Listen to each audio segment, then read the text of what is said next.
The strongest substance on earth isn't diamonds. It's me, the liar.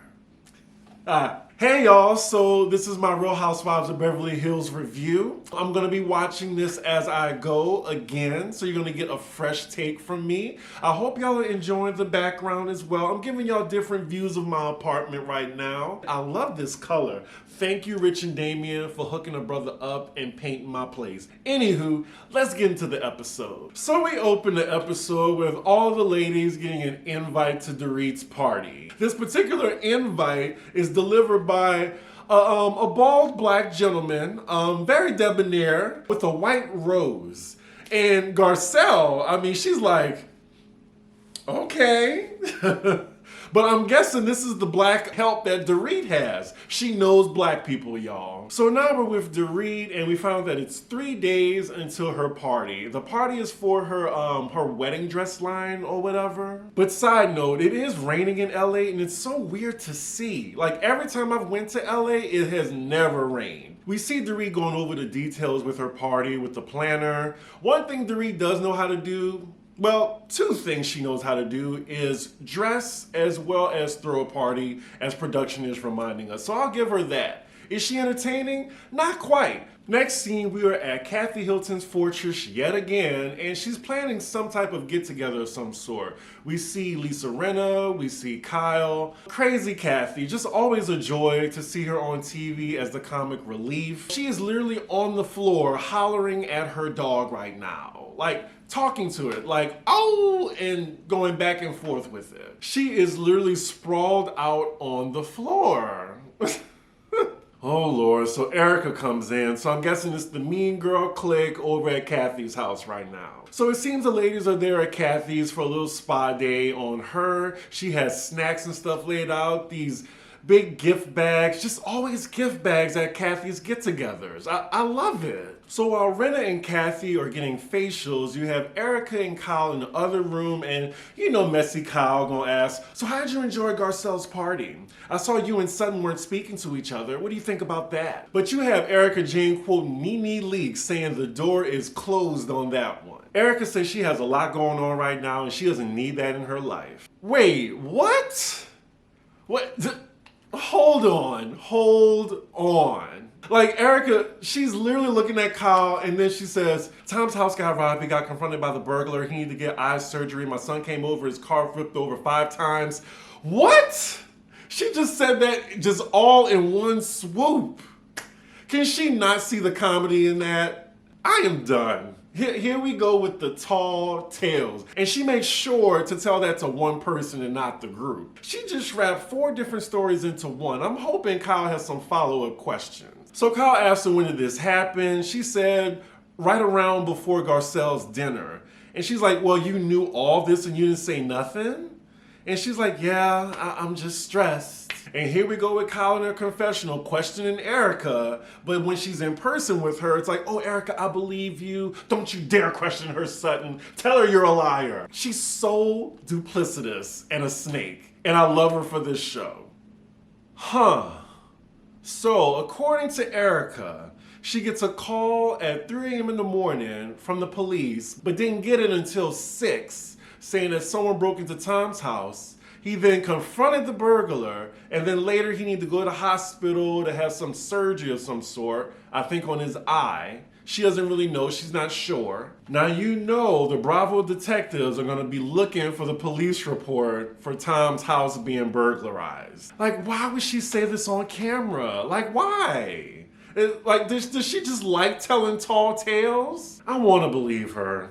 Maybe it's true, maybe. So then she says her son came over because she couldn't. And then I'm guessing on his way back or his way to the place, it was snowing and his car flipped over 5 times. Then cut to Kyle in her confessional asking all these questions. And I'm like, why did you ask her these questions in front of the cameras? So her son is fine. Apparently it snows in Pasadena because they live far up. Child. We are only 12 minutes in. But wait a minute, we go to the next scene, but did she tell Kathy or Lisa about this story? We're just gonna be left hanging like that? And then Kyle just accepts it. Okay, Erika, I'm sorry that happened to you. Well, moving on. Next scene, we're at Garcelle's place and she's getting a visit from her dating coach. So Garcelle's telling the dating coach what she likes, what she doesn't like, and apparently they have a match for her. And this man, I mean, it's a fine white man. They say he's 49, a kickboxer of some sort. He got a nice body. He looks like David Beckham. Hopefully we'll see them go on a date. But yeah, they leave us at that. Next scene, we're with Crystal and she has Kyle coming over. She's taking her down to her basement because it's getting renovated into a bar. Her basement is 1,800 square feet. That's about the size of my apartment, maybe a little bigger. Jesus Christ, here we go. So they sitting down drinking tea. Crystal's like, so, Garcelle's party. Of course, they're talking about the beef between Sutton and Erika, something that has nothing to do with them. But Kyle is saying that it just makes her uncomfortable that two people in the group aren't getting along because it makes everybody uncomfortable. Oh, and now Kyle is talking about what Garcelle said when she was triggered and calling her out about the check she didn't get for charity that she put her on blast for at the reunion. I knew Kyle was going to bring that up later. I know she still feels some kind of way. So now they're on the topic of when Garcelle brought up that she feels some type of exclusion in the group. And I remember a few episodes ago, she put herself, Sutton, and Crystal on one side and then the other ladies on the other side because they've known each other longer. But now Crystal is singing a different tune. She says she doesn't feel excluded. Of course we see why. Like, she's definitely trying to be recruited in the mean girl clique. So now it's really Sutton and Garcelle on one side. Damn, that Crystal is crafty, huh? Like, now she's getting in with the mean girl, she feels included, and then Garcelle, she still feels on the outs. So next scene, we're by Kyle's house, and damn, it's still raining in LA. She's having a couple's dinner with just her and Mauricio and PK and Dorit. And of course, the first topic to come up is Erika. And immediately we see Kyle tell Dorit the tall tale that Erika told her.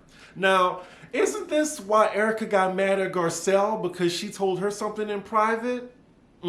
We see the food that Kyle cooking, and the salmon, I mean, it looks good, but it don't look seasoned that well. I mean, all the food in Kyle's house, it just looked like it lacks seasoning.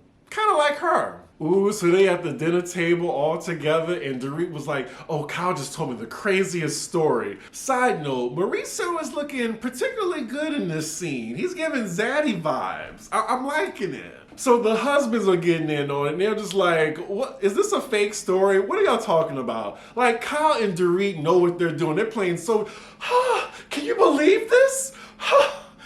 This is why Erika is mad at the both of them. And we see on Twitter that she was angry watching this scene. Every time I hear that Tom story where they say he drove off a cliff, like Thelma and Louise, shout out to Erika De Niro. Like, this man didn't die, and he got ejected from the car too. Unconscious. Like, I still can't believe people believe that story. But Dorit, she's patronizing the audience right now by telling PK, are you saying that Erika is lying?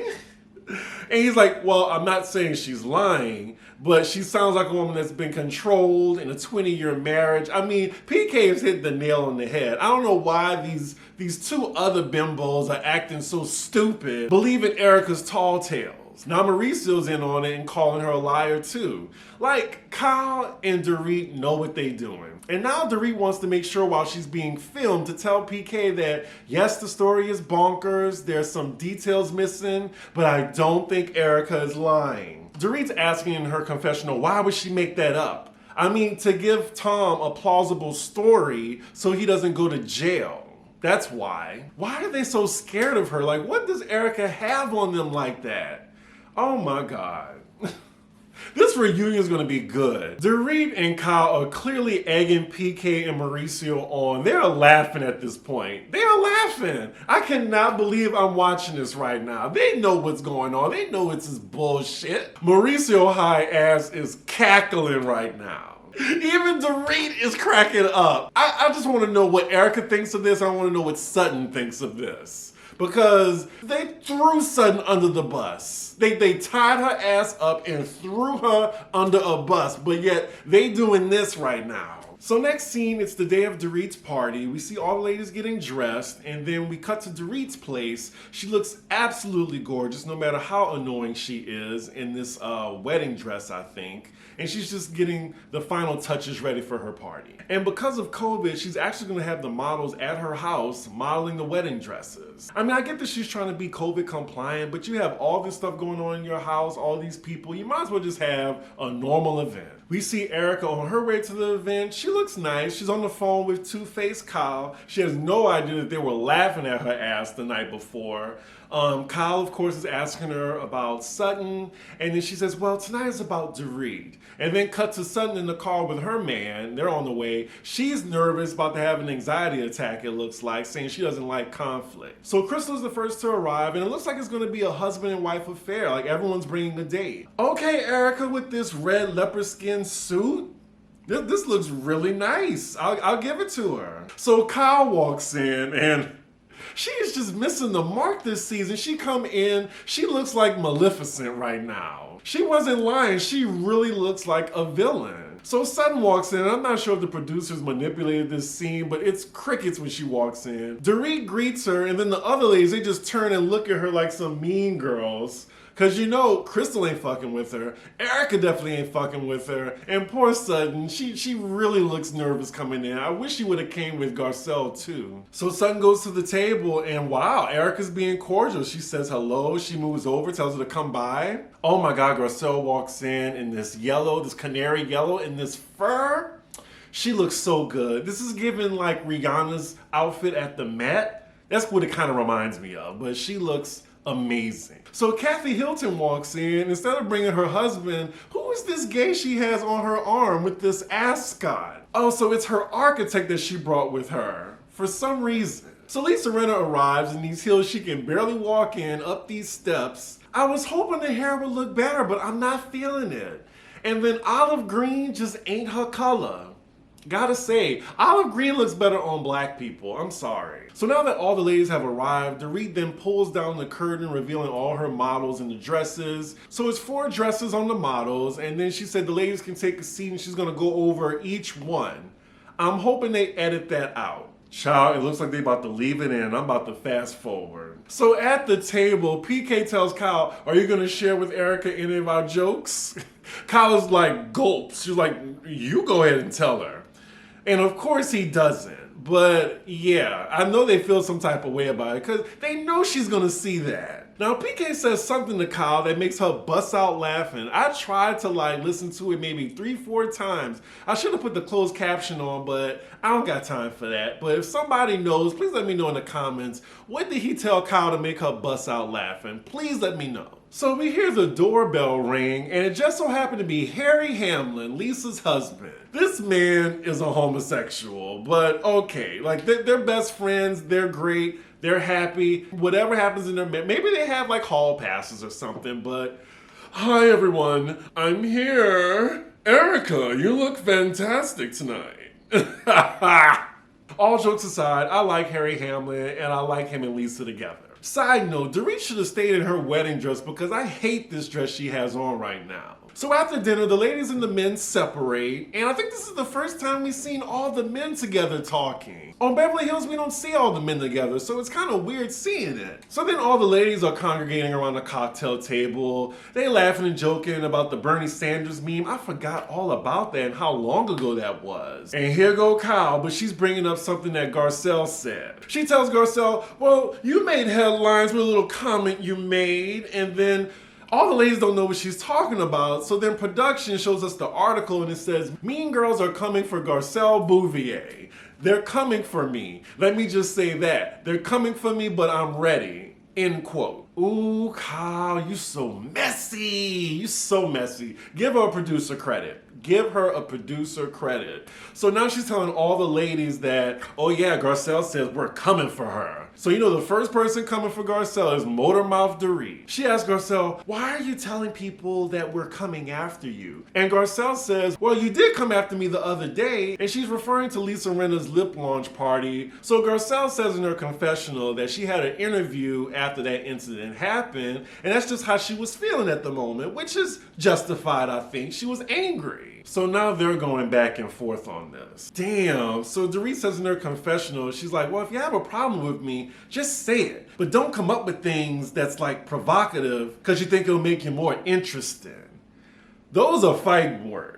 I think Garcelle is more interesting than you, Doritos, okay? Garcelle then asked Dorit, am I allowed to have an opinion, whether you like it or not? Do you just want me to say things that you agree with? And if for some reason Dorit brings up, well, I speak 4 languages, and that doesn't make any sense in any one of them. How long you been waiting to say that? Kyle, I saw your face. I saw your face. You knew what you did when you brought that up. She was like, Dorit, we don't need proof that you know 4 languages in your confessional. Fast the fuck forward. I don't care. Rinna asked Erika, should we go over there? Erika's like, I'm staying right here. Then Garcelle brings up in front of the ladies that when Dorit came for her, nobody stood up for her except for Sutton. Of course they saved the best part for the last fucking 5 minutes. Fuck you, Bravo. Then Garcelle says no one ever takes her side. And I kind of believe it. Like, they continue to gaslight her. Oh, so Dorit now is trying to tell Garcelle how she should feel. After Garcelle's telling you, I feel like an outsider. This is what happens when you're the only black person in the group, it seems. So now the camera goes back to Erika and Rinna, and now this time Erika asks her, you think you should go over there? And now Rinna don't want to go over there now. And that's exactly what Garcelle's talking about. No one sticks up for her. So now they're going back and forth on being direct, and then Kyle's trying to tell Garcelle, oh yeah, maybe you should be direct. Maybe you should just say you talk too damn much. And then Dorit's talking, and then Garcelle's like, my God, will you shut up? Now, producers kind of got us, because I think she wasn't actually telling her to shut up. I think she was just giving an example. But yeah, I mean, it would be nice if she told her to shut up in her own house. But I don't think technically Garcelle told her to shut up. Let me know what y'all think. So after that moment, Dorit says, I'm not the only one that likes to talk. And then Kyle says, well, you like to do it the most. And then they all kind of snicker and laugh. And that's where the episode ends. Okay.